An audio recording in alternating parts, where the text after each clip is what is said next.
Hello, good morning friends. कैसे हैं आप सभी? उम्मीद करता हूँ सब लोग अच्छे होंगे। चलिए, आज की इस क्लास में हम लोग सेट 14 को लगाने वाले हैं। इसके पहले हम लोगों ने सेट 13 को कंप्लीट कर लिया था। तो आज हम लोग सेट 14 का कुछ इंपॉर्टेंट क्वेश्चन को देखेंगे। ठीक है? यानी कुछ पीवाईक्यू क्वेश्चन का हम लोग आज प्रैक्टिस करने वाले हैं। फर्स्ट क्वेश्चन मेरा क्या है? पहला क्वेश्चन में हमको बताना है, यदि ए और बी का निर्देशांक 1, 2 और 2, 3 हो, तो यदि P एक रेखाखंड AB पर इस प्रकार स्थित है, हमको क्या दिया है? AP बटा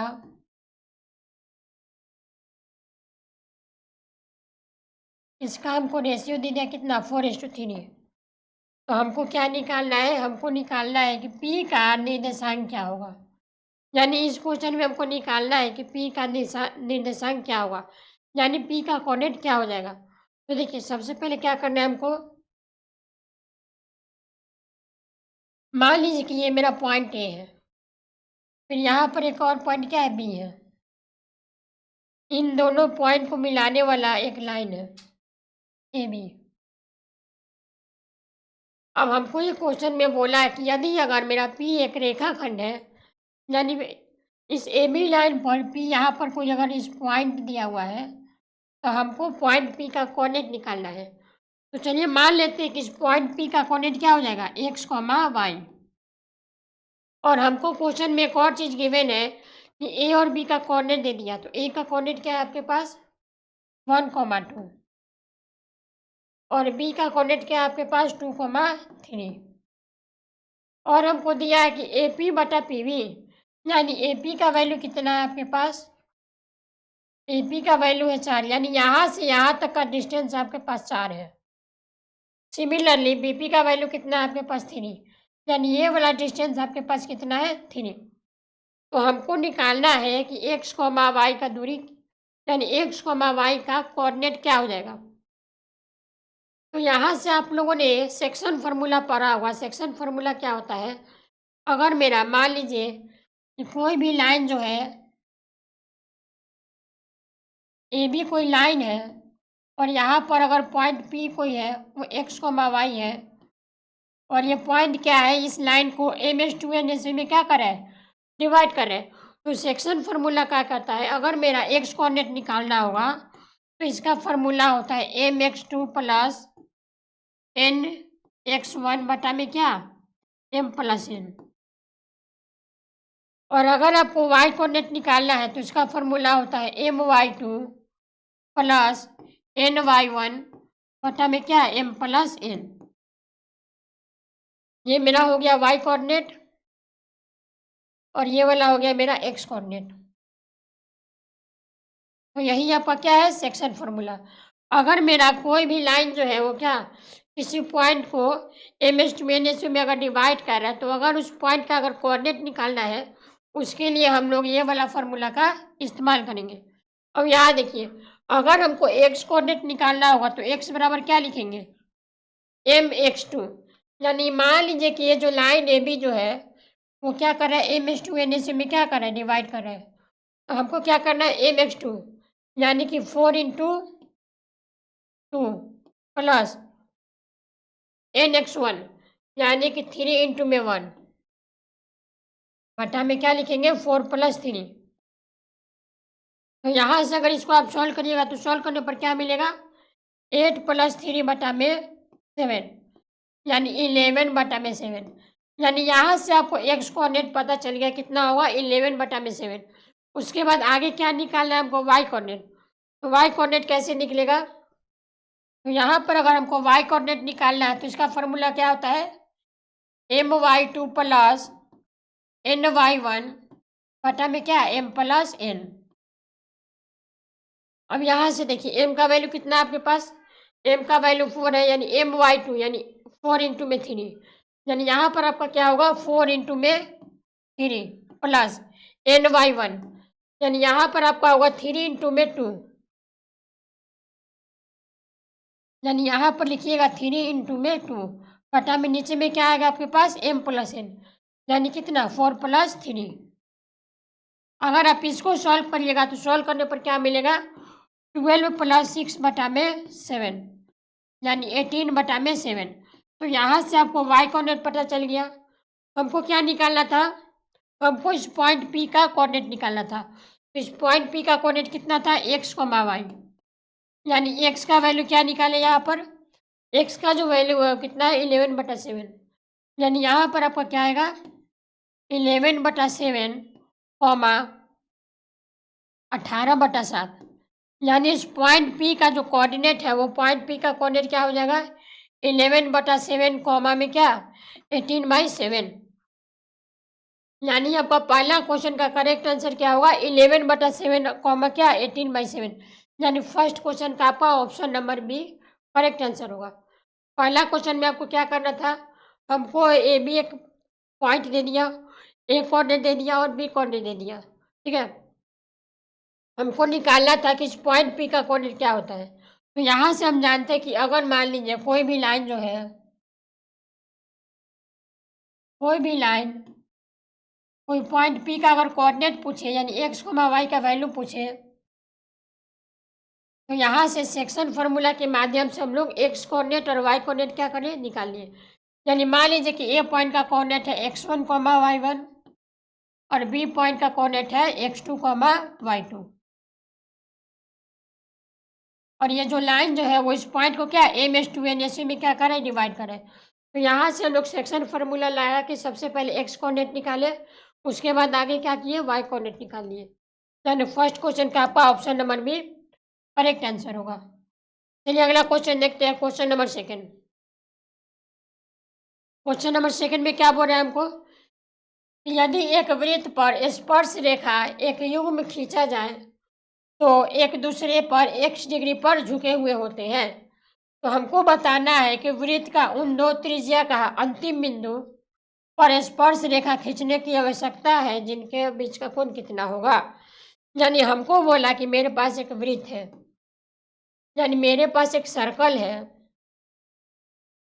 यह आपका हो गया सर्कल का सेंटर हो, और यहाँ से अगर हम दो रेडियस को अगर ड्रॉ कर दें, यानी यहाँ से ऐसे दो रेडियस हम क्या कर दिए, ड्रॉ कर दिए। अब रेडियस ड्रॉ करने के बाद हमको क्या करना है, हमको दो टेंजेंट ड्रॉ करना है। तो यहाँ से एक टेंजेंट ये ड्रॉ कर दिए और यहाँ से ये, यानी ये दोनों टेंजेंट कहाँ पर मिला, पॉइंट पी पर, और ये वाला बिंदु को मान लीजिए ये, और ये वाला बिंदु को मान लीजिए बी। तो हमको बताना है कि ये दोनों कोण का बीच कितना एंगल होगा, यानी यहाँ से हमको बताना है कि अंतिम बिंदु पर अगर स्पर्श रेखा खींचे जाए तो उनके बीच का कोण कितना होगा, यानी दोनों टेंजेंट का बीच का हमको एंगल निकालना है। तो यहाँ से देखिए दोनों टेंजेंट के बीच का एंगल हम मान लेते हैं कि कितना है, x डिग्री है। अब यहाँ से आपको एक बात पता होगा कि अगर हम सर्कल के रेडियस से अगर टेंजेंट पर एक लाइन ड्रॉ करते हैं तो वो लाइन क्या होता है, परपेंडिकुलर होता है। ये हम लोगों ने सर्कल चैप्टर में थ्योरम पढ़ा था कि अगर हम किसी भी सर्कल में उसके सेंटर से अगर उसके टेंजेंट पर अगर एक लाइन ड्रॉ करते हैं तो क्या होता है, टेंजेंट पर परपेंडिकुलर होता है। तो यहाँ से हम बोल सकते हैं कि OA जो है वो परपेंडिकुलर है किसके, AP के। सिमिलरली नीचे में क्या होगा, OB जो होगा वो परपेंडिकुलर होगा किसके, PP के। अब यहाँ से हमको निकालना है कि दोनों टेंजेंट का बीच का एंगल कितना होगा। तो यहाँ से अगर देखा जाए तो यहाँ से एक बात बोलेंगे, इन क्वाड्रिलेटरल, यानी हम इस क्वाड्रिलेटरल के बारे में बात करें, OAPB, यानी OAPB। इस क्वाड्रिलेटरल में देखें तो angle O plus angle A plus angle P plus angle B बराबर कितना होता है, 360 degree. Sum of angles of quadrilateral, यानी क्वाड्रिलेटरल के चारों एंगल का सम कितना होता है, 360 डिग्री। अब यहाँ से आपको एंगल A और एंगल B पता है, यानी यहाँ पर क्या होगा, angle O plus angle A आपका है 90 डिग्री प्लस एंगल P, और एंगल B भी कितना है आपके पास, 90 डिग्री बराबर 360 डिग्री। तो यहाँ से आपको मिलेगा angle O plus angle P कितना होगा, यानी यहाँ से एंगल ओ प्लस एंगल पे कितना होगा 180 डिग्री। यानी इन दोनों एंगल का सम कितना होगा 180 डिग्री। यानी हमको पूछा है कि दोनों टेंजेंट का बीच का कोण कितना होगा, तो दोनों टेंजेंट का बीच का कोण कितना होगा 90 प्लस में क्या x डिग्री। यानी यहाँ पर आपका ऑप्शन नंबर डी मेरा करेक्ट आंसर होगा। नेक्स्ट क्वेश्चन देखते हैं, क्वेश्चन नंबर 18।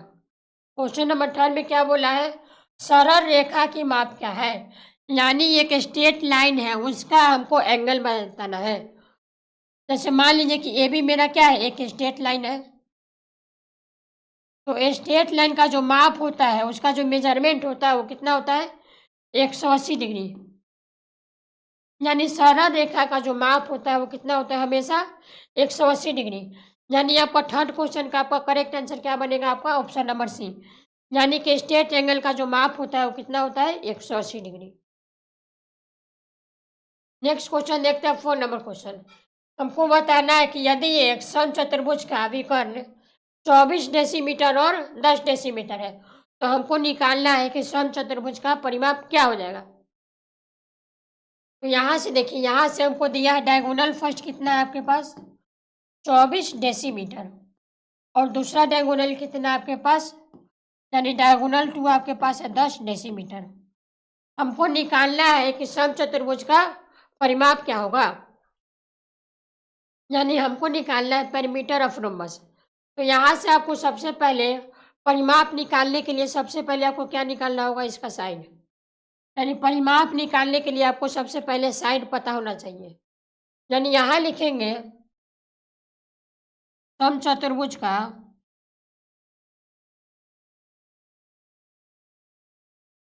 यानी सबसे पहले हम लोग क्या निकालेंगे, समचतुर्भुज का भुजा। यानी समचतुर्भुज का भुजा क्या हो जाएगा, तो इसका फॉर्मूला होता है √D1/D2 का स्क्वायर प्लस में D2/2 का स्क्वायर। यानी ये आपका फॉर्मूला होता है। आपको अगर समचतुर्भुज का भुजा निकालना है और आपको क्या दो डायगोनल दिया हुआ है, तो यहाँ से आपको डायगोनल फर्स्ट का वैल्यू पता है और डायगोनल सेकंड का वैल्यू पता है। तो यहाँ से आपको क्या बन जाएगा √24/2 यानी कितना 12 का स्क्वायर प्लस यहाँ क्या हो जाएगा आपका T2/2 यानी कि यहाँ पर आपका बनेगा 5 का स्क्वायर। यानी यहाँ से आपको क्या मिलेगा, 12 का स्क्वायर होता है आपके पास 144, यानी यहाँ पर होगा आपके पास 144 प्लस 5 का स्क्वायर होता है कितना 25। यानी यहाँ से आपको क्या मिलेगा √169, यानी 169 का वैल्यू कितना था आपके पास 13। यानी यहाँ से आपको भुजा पता चल गया। यानी समचतुर्भुज का जो भुजा होगा वो कितना होगा 13 डेसीमीटर। अब इस भुजा से क्या निकालेंगे हम लोग, समचतुर्भुज का परिमाप। यानी इस भुजा के माध्यम से हम लोग निकालेंगे समचतुर्भुज का परिमाप। तो आप लोग बताइए कि पेरीमीटर ऑफ रोम्बस क्या होता है। यानी रोम्बस का परिमाप निकालने के लिए क्या करेंगे, तो आप लोग जानते होंगे कि रोम्बस का क्या होता है ऑल साइड इक्वल होता है। यानी अगर हम समचतुर्भुज का यानी अगर हमको समचतुर्भुज का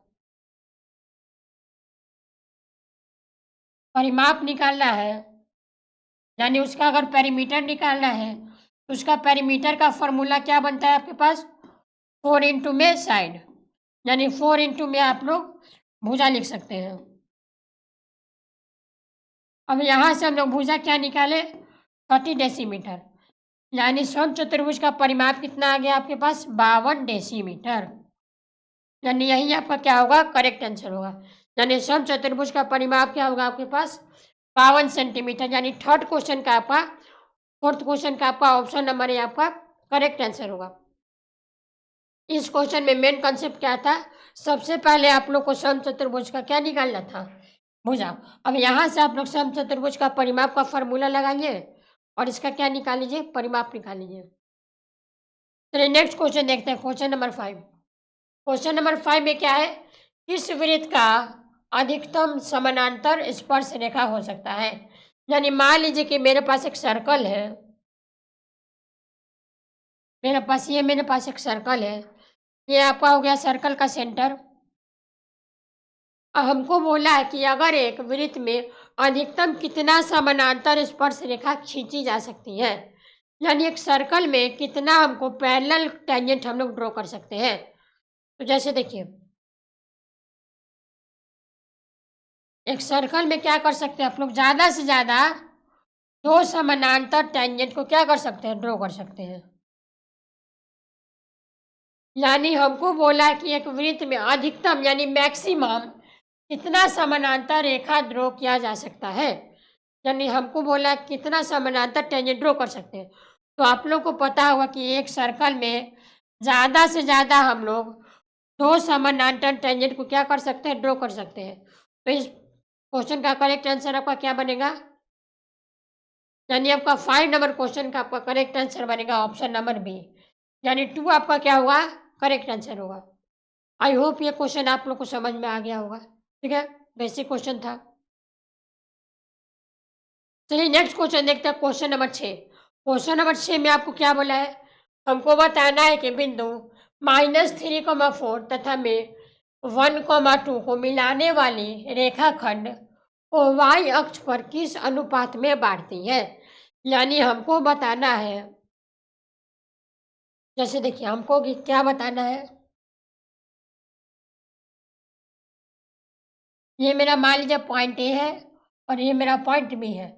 पॉइंट ए का कोऑर्डिनेट है आपके पास -3,-4। पॉइंट बी का कोऑर्डिनेट कितना है आपके पास 1,2। उसके बाद ये बोला है कि इसके मिलाने वाली रेखाखंड को y अक्ष पर किस अनुपात में बांटती है। यानी हमको y एक्सिस पर बताना है कि ये जो रेखाखंड ए बी है वो किस रेशियो में इसको बांटना है, यानी हमको निकालना है इसका रेशियो। तो मान लीजिए कि ये वाला पॉइंट पी जो है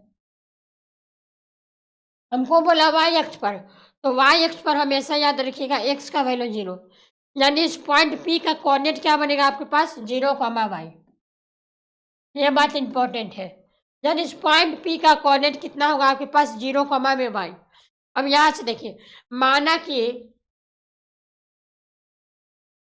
यानी मान लेंगे कि ए बी जो है वो इस पॉइंट पी को k/1 रेशियो में क्या कर रहा है, डिवाइड कर रहा है, क्योंकि हमको रेशियो निकालना है। क्या करेंगे हम लोग, मान लेंगे कि ए बी जो पॉइंट है वो इस लाइन को किस रेशियो में बांट रहा है, k/1 के रेशियो में बांट रहा है।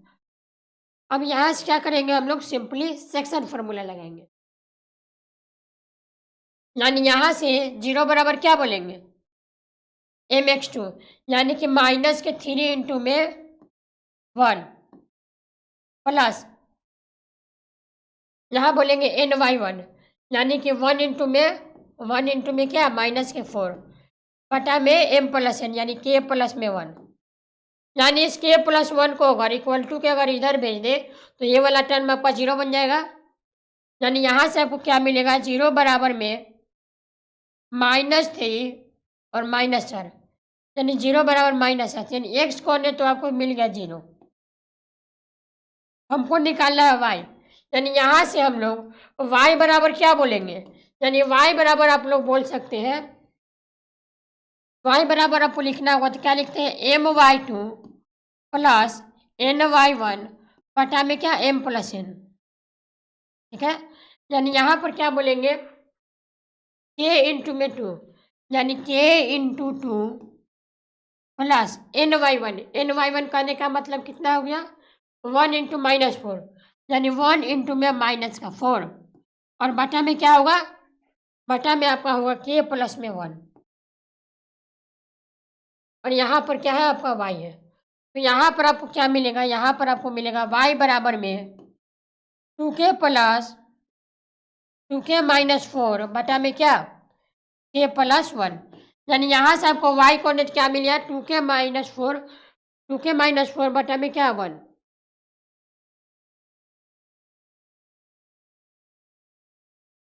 यानी हमको क्या निकालना है, सबसे पहले k का वैल्यू। तो यहाँ से अगर k का वैल्यू निकालिएगा तो k का वैल्यू क्या होगा आपके पास,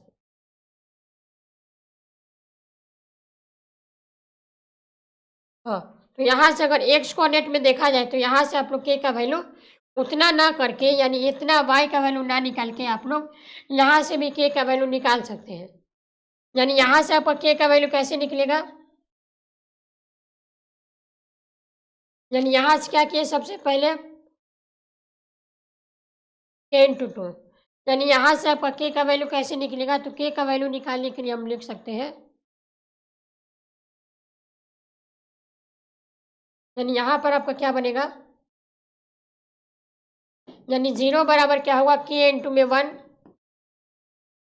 प्लस 1 इंटू में क्या -3, और बटा में नीचे में क्या आएगा आपके पास k प्लस 1, यानी k प्लस 1 को अगर उधर भेजेंगे तो ये मेरा 0 बन जाएगा, यानी 0 बराबर क्या मिलेगा आपके पास k -3, यानी k -3 अगर 0 है तो k का वैल्यू क्या मिल गया आपके पास 3 मिल गया। अगर आपको k का वैल्यू पता चल गया तो यहाँ से इसका रेशियो क्या बनेगा, यानी इस ए बी पॉइंट का, यानी ए बी जो रेखाखंड है इसका रेशियो क्या बनेगा 3:1, यानी इस क्वेश्चन का आपका करेक्ट आंसर क्या होगा 3:1, यानी ऑप्शन नंबर सी आपका इस क्वेश्चन का करेक्ट आंसर होगा।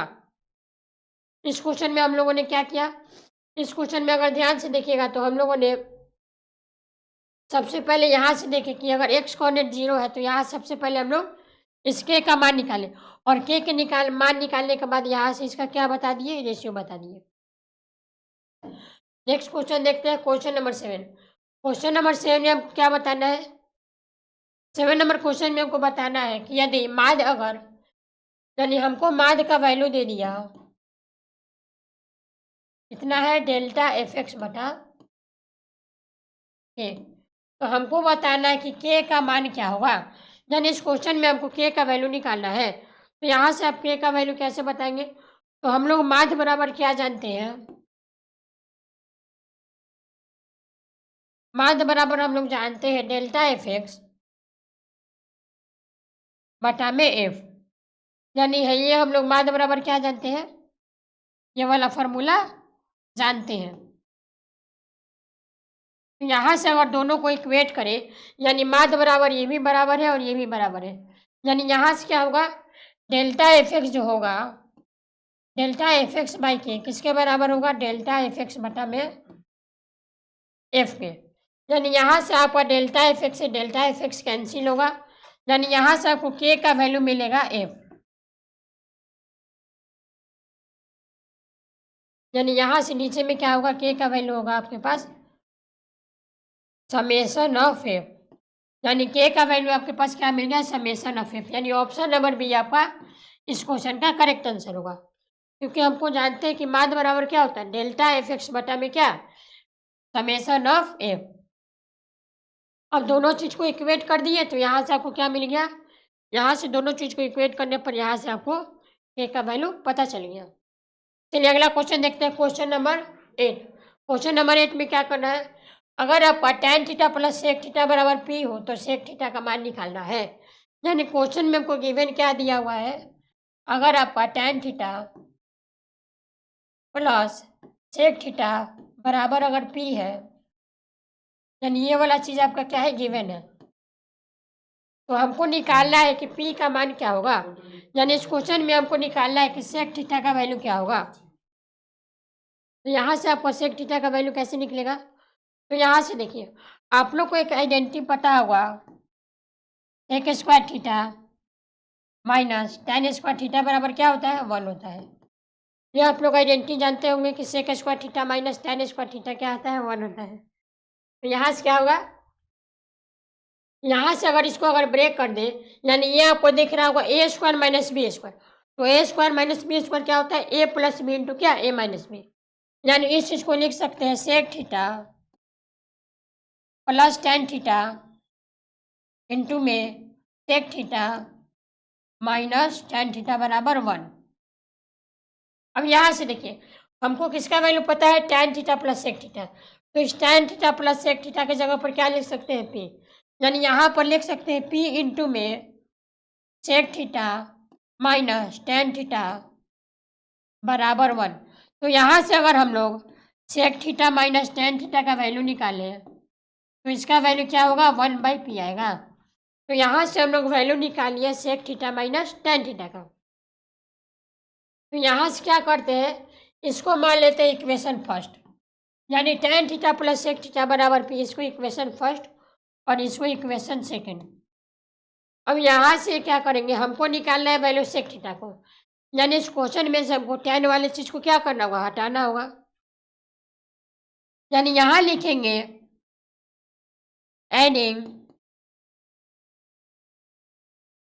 इक्वेशन फर्स्ट प्लस सेकेंड, यानी पहला और दूसरा इक्वेशन को क्या कर रहे हैं, जोड़ रहे हैं। तो जोड़ने से क्या होगा, माइनस टेन थीटा और प्लस टेन थीटा कैंसिल होगा, यानी लेफ्ट साइड में आपका बचेगा 2 सेक थीटा और राइट साइड में क्या बचेगा आपके पास, p प्लस 1/p। तो यहाँ से इसका एलसीएम ले लीजिएगा अगर p, तो यहाँ क्या बनेगा, p स्क्वायर प्लस 1, यानी इस 2 को अगर उधर भेजिएगा तो 2 को अगर उधर भेजिएगा तो सेक थीटा का वैल्यू क्या मिलेगा, यानी यहाँ अगर 2 को उधर भेजिएगा तो सेक थीटा का वैल्यू मिलेगा,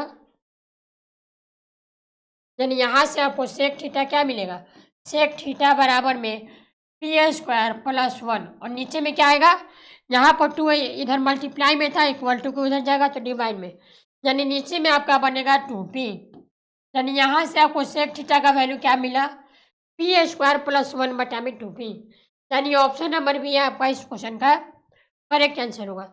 इस क्वेश्चन में क्या किया हम लोग, हमको वैल्यू दिया था कि tan theta plus sec theta बराबर p है, तो यहाँ से इस आइडेंटिटी के माध्यम से, यानी ये वाला identity sec square theta minus tan square theta बराबर 1, इस आइडेंटिटी के माध्यम से क्या किया हम लोग, sec theta minus tan theta का वैल्यू निकालिए। ऐसा करने से क्या हुआ, मेरा tan वाला चीज़ जो है वो क्वेश्चन में से क्या हुआ, एलिमिनेट हो गया, क्योंकि हमको निकालना था वैल्यू सेक थीटा का। तो यहाँ से सेक थीटा का वैल्यू क्या आ गया आपके पास, p स्क्वायर प्लस 1 बटा में क्या, 2p। अगला क्वेश्चन देखते हैं, क्वेश्चन नंबर 9। क्वेश्चन नंबर 9 में क्या आपके पास, यदि आपका भाज अगर a हो और भाज्यक अगर b हो तो a बराबर बी क्यू प्लस आर में शेषफल अगर r हो तो कौन सा संबंध सही है।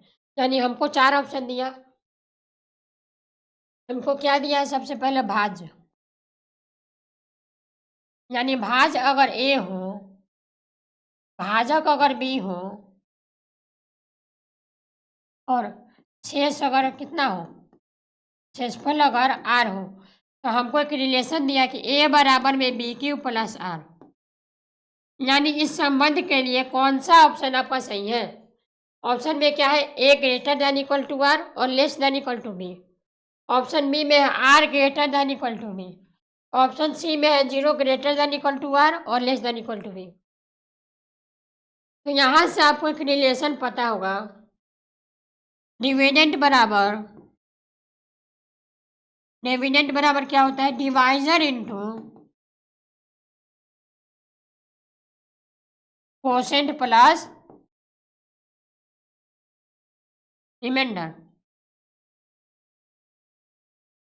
यानी डिविडेंट बराबर क्या होता है, divisor into quotient plus remainder, यानी भाज बराबर क्या होता है, भाजक इंटू में शेषफल प्लस क्या, रिमाइंडर। तो यहाँ से मान लीजिए कि अगर आप ए से अगर बी को अगर डिवाइड किए तो इसका क्वोशेंट क्यू मिला और रिमाइंडर क्या मिला, आर। तो हमेशा याद रखिएगा ये रिमाइंडर जो होता है, या रिमाइंडर की अगर बात करें तो रिमाइंडर जो होता है वो 0 से छोटा होता है और आर से क्या होता है, यानी बी से हम यहाँ इसके बराबर होता है। यानी हमेशा याद रखिएगा जो रिमाइंडर मिलेगा आपको, यानी आप कभी भी किसी नंबर को अगर डिवाइड करिएगा तो यहाँ पर रिमाइंडर जो होगा वो इस भाज से क्या मिलेगा, छोटा ही मिलेगा, लेकिन इससे क्या होगा, कम होगा। यानी 20 से रिमाइंडर आपका कम होगा और 0 से क्या होगा, अधिक होगा। हमेशा ये बात ध्यान रखिएगा। यानी ऑप्शन आपका क्या करेक्ट बनेगा, 0 greater than equal to R और less than equal to B. यानी ऑप्शन नंबर सी आपका इस क्वेश्चन का करेक्ट आंसर होगा। यानी ए बराबर B Q plus R relation के लिए क्या होना चाहिए, मेरा रिमाइंडर जो होना चाहिए, यानी रिमाइंडर मेरा शेषफल जो होना चाहिए वो 0 से बड़ा होना चाहिए और बी से कम होना चाहिए, यानी भाजक से कम होना चाहिए। अगला क्वेश्चन देखते हैं, क्वेश्चन नंबर 10 में क्या बोल रहा है हमको। क्वेश्चन नंबर 10 को ध्यान से पढ़िए।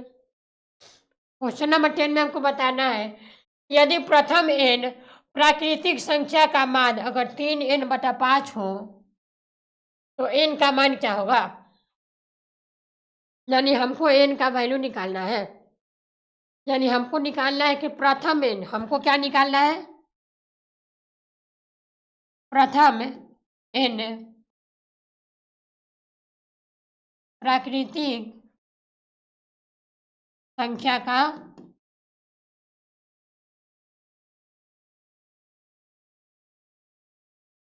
यानी अगर आपको प्रथम एन प्राकृतिक संख्या का मान निकालना है तो उसका फॉर्मूला क्या होता है? N plus 1/2।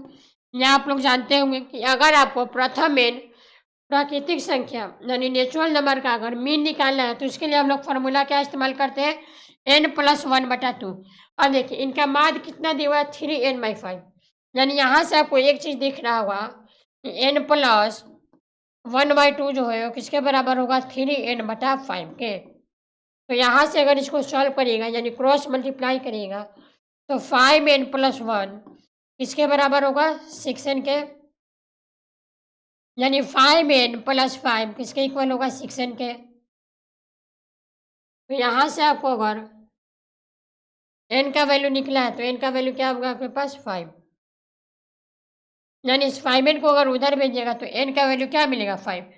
यानी इस n का मान कितना हो जाएगा? n का मान आपका 5 हो जाएगा। यानी ऑप्शन नंबर सी आपका करेक्ट हो जाएगा। तो इस क्वेश्चन में आपको याद क्या रखना है? ये वाला फॉर्मूला कि अगर आपको प्रथम एन प्राकृतिक संख्या का अगर मान निकालना है तो मान निकालने के लिए उसका फॉर्मूला क्या होता है? n+1/2।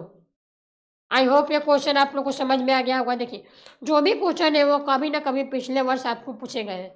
यानी सब आपका क्या है? PYQ प्रश्न है और रिपीटेड भी है। यानी ये सब क्वेश्चन को एक बार अपने से जरूर बनाइएगा। ठीक है, क्वेश्चन नंबर 11 देखते हैं। 11 नंबर क्वेश्चन में क्या है आपके पास? हमको निकालना है कि 20% तथा में 10% का क्रमांक बटा का एक समतुल्य बटा क्या होगा? यानी तीनों का हमको एक समतुल्य बटा निकालना है। यानी बटा मतलब क्या होता है? छूट होता है। तो सबसे पहले हम लोग निकालते हैं 20% और 20% का समतुल्य बटा क्या होगा? यानी पहले क्या निकालेंगे हम लोग? हाँ, तो सबसे पहले इन दोनों पेयर को साथ लेते हैं। 20% तथा 20% का समतुल्य बटा क्या हो जाएगा? समतुल्य बटा। यानी सबसे पहले 20% और 20% का समतुल्य बटा निकालना तो क्या करेंगे? 20+20 माइनस में 20 × 20 बटा क्या? 100। इससे क्या निकलेगा? दोनों का समतुल्य बटा। यानी पहले क्या कर दिए? दोनों को ऐड कर दिए, फिर उसका क्या निकाल दिए? परसेंटेज निकाल दिए। तो यहाँ से क्या होगा आपके पास? 1 0 से 1 0 नीचे वाला टर्म कैंसिल। यानी यहाँ पर आपको मिलेगा 40 माइनस के 4। यानी कितना आएगा आपके पास? 36%। सिमिलरली अब नेक्स्ट चीज में क्या करना है हमको? 36% और 10% का क्या निकालना है? समतुल्य बटा। तो यहाँ पर लिखिएगा 36% तथा में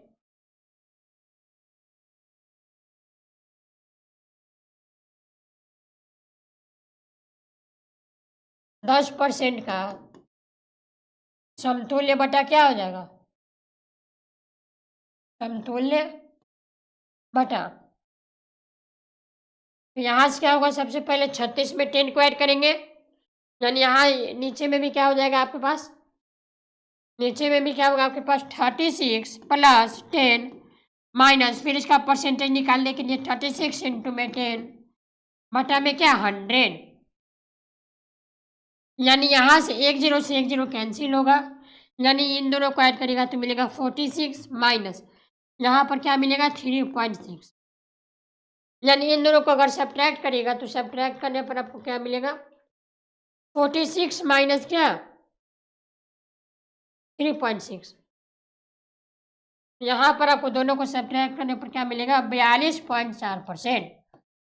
यानी यहाँ से तीनों का समतुल्य बटा क्या निकल के आ गया? 42.4%। यानी ऑप्शन नंबर सी आपका एकदम करेक्ट आंसर होगा। इस क्वेश्चन में हम लोगों ने क्या किया? इस क्वेश्चन में आपको क्या करना है? वो आपको इन सब का क्या निकालना था? समतुल्य बटा। तो सबसे पहले क्या किए? सबसे पहले 20 और 20 का समतुल्य बटा निकाले। फिर आगे क्या किए हम लोग, 20 और 20 का समतुल्य बटा निकाल के फिर आगे क्या किए हम लोग, 36 और 10 का क्या निकाल दिए, समतुल्य बटा निकाल दिए। अब यहाँ से देखिए, ये वाला क्वेश्चन आप लोग को डन है। अगला प्रश्न देखते हैं, क्वेश्चन नंबर 12।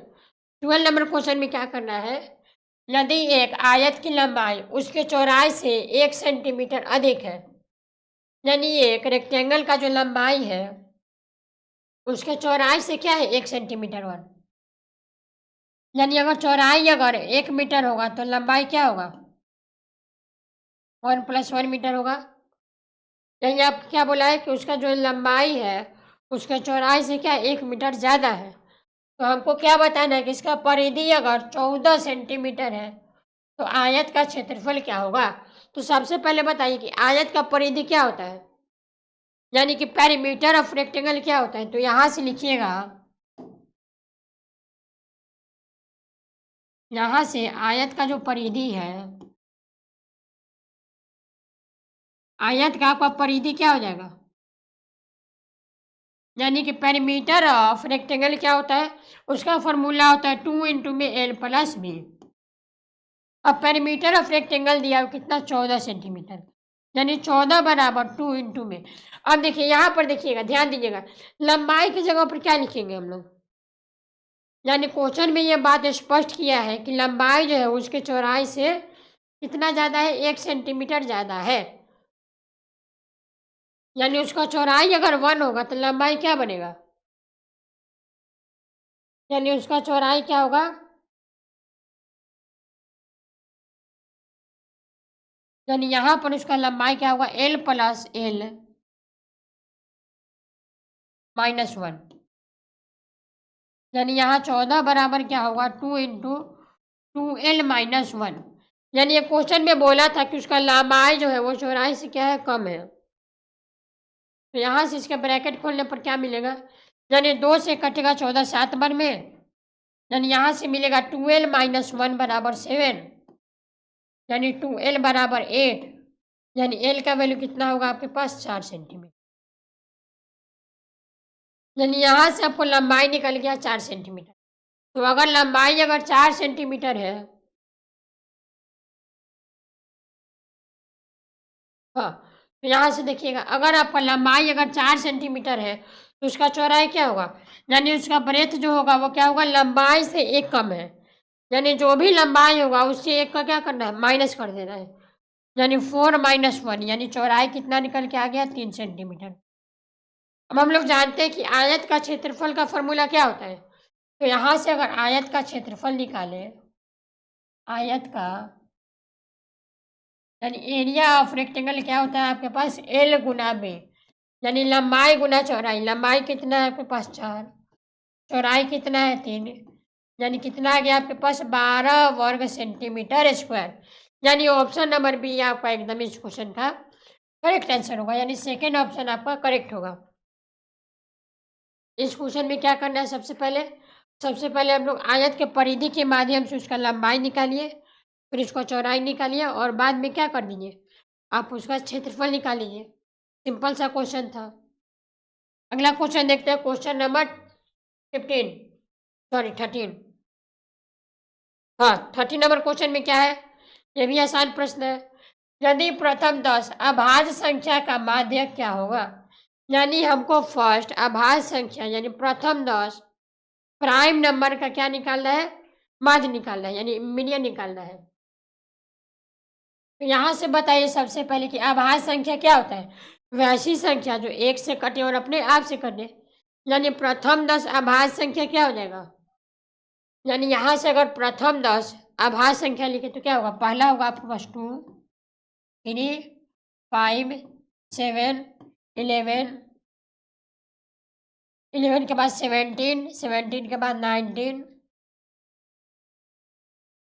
20 के बाद होगा आपके पास कितना, 29, उसके बाद 31, कितना हुआ, 1 2 3 4 5 6 7 8 9, और 31 के बाद कितना आएगा आपके पास, 37।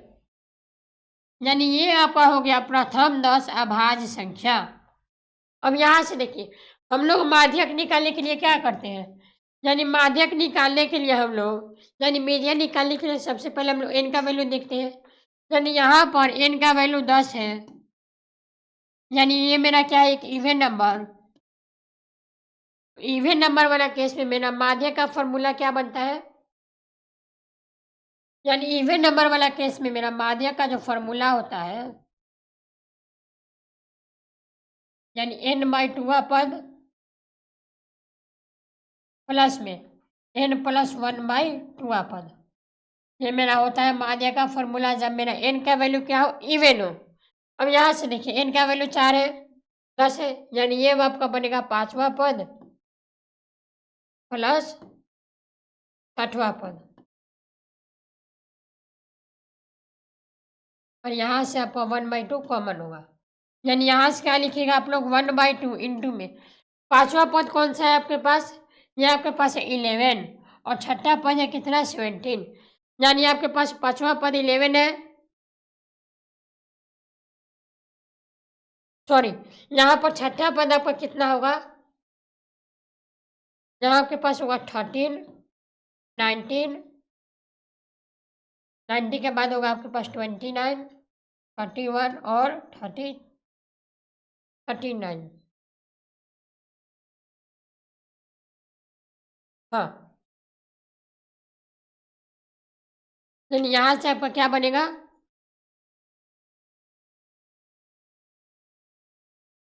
तो यहाँ से देखिए, यहाँ से आपको क्या बनेगा, 5वां पद कौन सा है, 11, यानी 11 प्लस छठा पद कितना है, 13, यानी 13, यानी इन दोनों को ऐड करेगा तो कितना मिलेगा, 1/2 इंटू में 24, यानी इसको 2 से काटिएगा कितना बार है, 12 बार में, यानी माध्य कितना निकल के आ गया आपके पास, 12।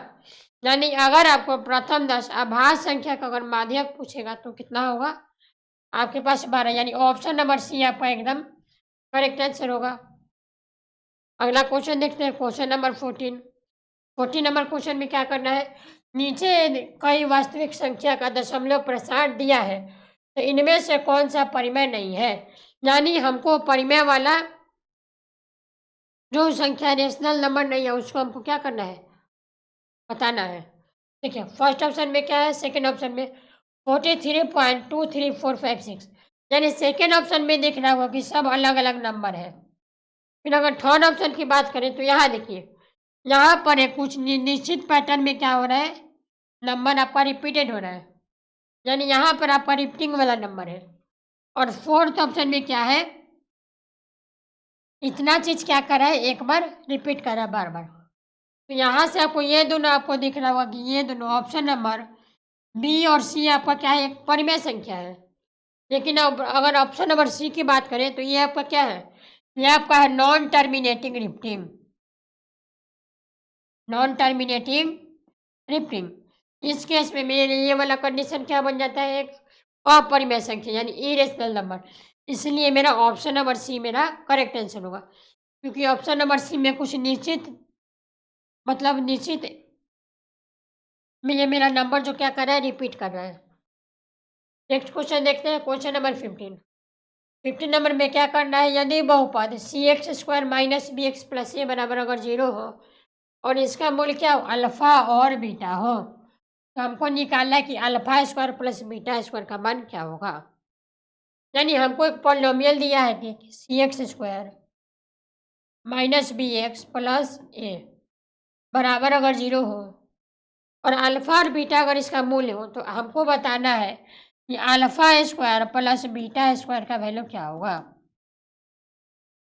तो यहाँ से देखिए, इस α² + β² को क्या लिख सकते हैं, तो इसको हम लोग लिख सकते हैं अल्फा प्लस बीटा का whole square -2 into alpha beta, यानी इस α² + β² को हम लोग ये वाला चीज़ लिख सकते हैं, क्योंकि यहाँ से अगर a + b का होल स्क्वायर तोड़िएगा तो क्या मिलेगा, α² + β² + 2 अल्फा बीटा, और यहाँ क्या कर दिया, -2 अल्फा बीटा, यानी ये दोनों कैंसिल होगा, यानी फिर से मेरा ये वाला चीज़ बन जाएगा। ऐसा करने से क्या हुआ,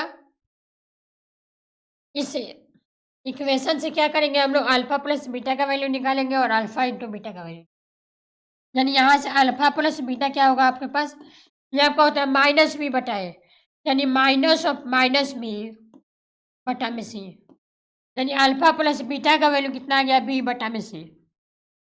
उसके बाद क्या करेंगे हम लोग, अल्फा इंटू बीटा का वैल्यू निकालेंगे, वो आपका होता है सी बाई ए, यानी कितना, ए बटा में सी। अब यहाँ से देखिए अल्फा प्लस बीटा की जगह पर क्या लिखेंगे, बी बाई सी का क्या, स्क्वायर माइनस 2 इंटू में अल्फा इंटू बीटा का वैल्यू क्या निकल के आ गया, ए बटा में सी। यानी यहाँ से आपको मिल गया बी स्क्वायर बटा में सी स्क्वायर माइनस 2 ए बटा में सी। तो यहाँ से अगर इसका एलसीएम लीजिएगा तो एलसीएम लेने पर क्या बनेगा, यानी यहाँ से इन दोनों का एलसीएम अगर सी ले लें, सी स्क्वायर ले लें, तो यहाँ पर आपका बचेगा बी स्क्वायर और माइनस यहाँ बचेगा आपका 2ac, यानी यही आपका क्या होगा करेक्ट आंसर। यानी बी स्क्वायर माइनस 2ac बटा में सी स्क्वायर, ये आपका वैल्यू होगा किसका, alpha square plus beta square का। यानी अगर ऑप्शन में देखा जाए तो बी स्क्वायर माइनस 2ac बटा सी स्क्वायर, यानी आपका ऑप्शन नंबर है आपका इस क्वेश्चन का करेक्ट आंसर होगा। नेक्स्ट क्वेश्चन देखते हैं, क्वेश्चन नंबर 16। हमको क्या निकालना है कि अगर मेरा समीकरण एक्स स्क्वायर माइनस एक्स बराबर हो किसके, 2x माइनस 1 के, और हमको बोला है कि मूल्यों का योग अगर जीरो हो, यानी अल्फा प्लस बीटा अगर जीरो हो, तो हमको बताना है कि p का मान क्या होगा। यानी सिंपल सा क्वेश्चन है। तो यहाँ से इसका p का मान निकालना है, यानी एक्स स्क्वायर माइनस के x बराबर क्या है, p इंटू में 2x माइनस 1, यानी इस इक्वेशन को थोड़ा सा सिंप्लीफाई करें तो सिंप्लीफाई करने पर क्या मिलेगा आपके पास, हाँ, तो यहाँ से इसको अगर थोड़ा सा सिंप्लीफाई करें, यानी यहाँ से अगर ब्रैकेट को खोल दें तो यहाँ क्या मिलेगा, x square minus x minus 2px minus p,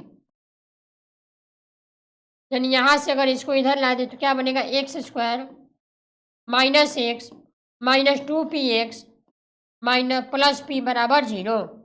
अब यहाँ से देखिए एक्स स्क्वायर, अब दोनों में अगर एक्स कॉमन ले लिया तो एक्स कॉमन लेने पर क्या बनेगा, तो यहाँ पर बनेगा आपके पास 1 माइनस 2p और प्लस p बराबर 0।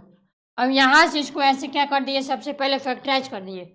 अब यहाँ से निकालते हैं कि अल्फा प्लस बीटा का वैल्यू क्या होगा, माइनस बी बटाए, यानी माइनस ऑफ 1 माइनस 2p बटा में क्या 1, यानी अल्फा इंटू बीटा का वैल्यू क्या मिलेंगे आपके पास, -1 प्लस में 2p। ये आपका वैल्यू निकल गया किसका, अल्फा प्लस बीटा का। अब क्वेश्चन में ये गिवन था कि अल्फा प्लस बीटा क्या होना चाहिए, 0 होना चाहिए। तो यहाँ से अगर इक्वेट कर दे तो 1 प्लस 2p किसके बराबर होगा, 0 के, यानी यहाँ से 2p किसके बराबर होगा, 1 के, तो p का वैल्यू क्या मिलेगा, 1/2, यानी इस क्वेश्चन का करेक्ट आंसर क्या बनेगा आपके पास, 1/2, यानी ऑप्शन नंबर सी आपका इस क्वेश्चन का करेक्ट आंसर होगा। चलिए नेक्स्ट क्वेश्चन देखते हैं, क्वेश्चन नंबर 17 में क्या बोला, यदि समीकरण y बराबर क्या है, 5 माइनस के 6x है, तो अगर मेरा y का वैल्यू अगर 29 हो, यानी हमको बोला अगर मेरा y का वैल्यू अगर 29 हो तो x का वैल्यू क्या होगा, सिंपल सा क्वेश्चन है। हमको y का वैल्यू दे दिया, x का वैल्यू निकालना है, यानी यहाँ से y का वैल्यू पुट करिए, x का वैल्यू मिलेगा, यानी y बराबर 29 बराबर क्या लिखिएगा, 5 माइनस 6x, यानी अगर इस 5 को उधर भेजेगा तो क्या मिलेगा, 24 बराबर में माइनस के 6x, यानी 6 से काटिएगा 4 बार में तो x का वैल्यू क्या मिलेगा, -4। कितना सिंपल क्वेश्चन था, x बराबर -4, यानी ऑप्शन नंबर ये आपका करेक्ट आंसर है। तो ऐसे ऐसे क्वेश्चन भी आपको पूछे जाते हैं। अगला क्वेश्चन देखते हैं, क्वेश्चन नंबर 18 नंबर में क्या करना है, अगर आपका sign theta plus cos theta और √2 cos 90 माइनस थीटा हो तो कॉस थीटा का मान क्या होगा, यानी हमको क्या निकालना है, कॉस थीटा का मान। हमको क्या दिया है आपका, sign theta plus cos theta बराबर √2 cos 90 माइनस थीटा। यानी यहाँ से क्या होगा आपके पास sine theta plus cos theta बराबर क्या होगा 2√अंडर कॉस 90 माइनस थीटा, यानी ये आपका बनेगा साइन थीटा। तो यहाँ से आपका क्या बनेगा, हाँ यहाँ से देखिए अगर इस साइन थीटा को इधर भेज दे तो क्या बनेगा sign theta plus cos theta बटा में नीचे में क्या बनेगा साइन थीटा बराबर √2। अब दोनों को अलग अलग क्या कर दिए सेपरेट कर दिए। यहाँ से क्या बनेगा sine theta by sine theta, यानी यहाँ से आपका बनेगा साइन थीटा और नीचे में भी क्या बनेगा साइन थीटा प्लस इसको भी क्या कर दीजिए सेपरेट करके लिख लीजिए, यानी कॉस थीटा बटा में क्या साइन थीटा बराबर √2। अब साइन से साइन कैंसिल होगा, यानी ये वाला आपका चीज़ बनेगा 1 प्लस कॉस बाई साइन आपका होता है कॉट थीटा, यानी यहाँ से आपको मिल गया कॉट थीटा बराबर √2, यानी कॉट थीटा का वैल्यू क्या मिल गया आपके पास √2 माइनस 1, यानी हमको कॉट थीटा का वैल्यू कितना आ गया √2 माइनस 1। हमको किसका वैल्यू निकालना था कॉट थीटा का, यानी इसका वैल्यू क्या होगा आपके पास √2 माइनस 1। यहाँ पर कॉस की जगह पर क्या होना चाहिए कॉट होना चाहिए, तो कॉट थीटा का वैल्यू कितना आ गया √2 माइनस 1, यानी ऑप्शन नंबर डी आपका इस क्वेश्चन का करेक्ट आंसर होगा। क्वेश्चन नंबर 90 को देखते हैं। 90 नंबर क्वेश्चन क्या है,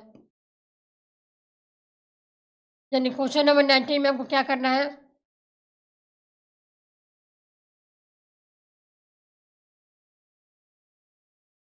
चलिए क्वेश्चन नंबर 21 देखते हैं। 21 नंबर में क्या करना है sec theta plus tan theta अगर एक्स है तो हमको निकालना है टेन थीटा का वैल्यू क्या होगा, यानी हमको दे दिया कि सेक प्लस टेन कितना है अगर एक्स है तो यहाँ से हमको निकालना है कि किसका टेन थीटा का वैल्यू, यानी यहाँ से हमको दिया sec theta plus tan theta बराबर अगर एक्स हो तो हमको बताना है कि टेन थीटा का वैल्यू क्या होगा। तो यहाँ से एक आइडेंटिटी जानते हैं कि sec square theta minus tan square theta क्या होगा 1 होगा। ऐसा क्वेश्चन हम लोगों ने पीछे भी किया, उसी कंसेप्ट में बनेगा, यानी यहाँ पर आपको दिख रहा होगा A square minus B square, तो एक बार क्या लिखेंगे sec theta plus tan theta और एक बार sec theta minus tan theta बराबर क्या 1।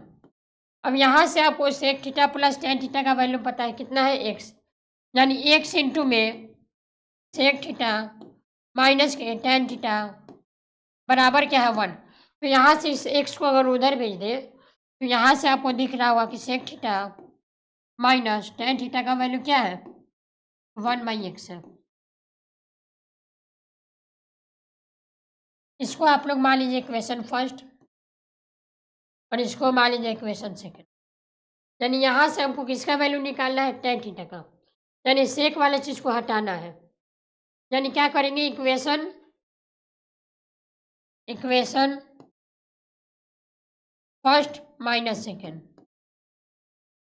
यानी पहला इक्वेशन में हम लोग क्या करेंगे दूसरा इक्वेशन को घटाएंगे, क्योंकि अगर इन दोनों को अगर जोड़ देते तो यहाँ से टेन मेरा खत्म हो जाएगा।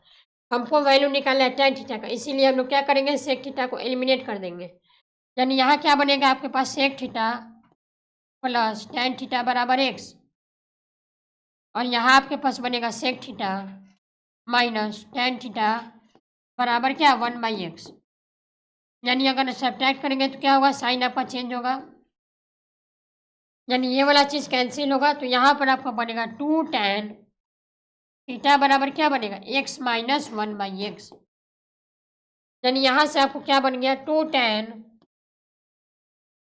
थीटा बराबर क्या है x माइनस 1/x, यानी इसका एलसीएम लीजिएगा तो x एलसीएम होगा, यानी एक्स स्क्वायर माइनस 1, इसका वैल्यू आ गया 2 tan थीटा का, लेकिन हमको किसका वैल्यू निकालना है tan थीटा का, तो यहाँ से tan थीटा क्या आपका होगा tan थीटा बराबर होगा आपके पास एक्स स्क्वायर माइनस 1/2x, यानी tan थीटा का वैल्यू क्या होगा एक्स स्क्वायर माइनस 1/2x, यानी ऑप्शन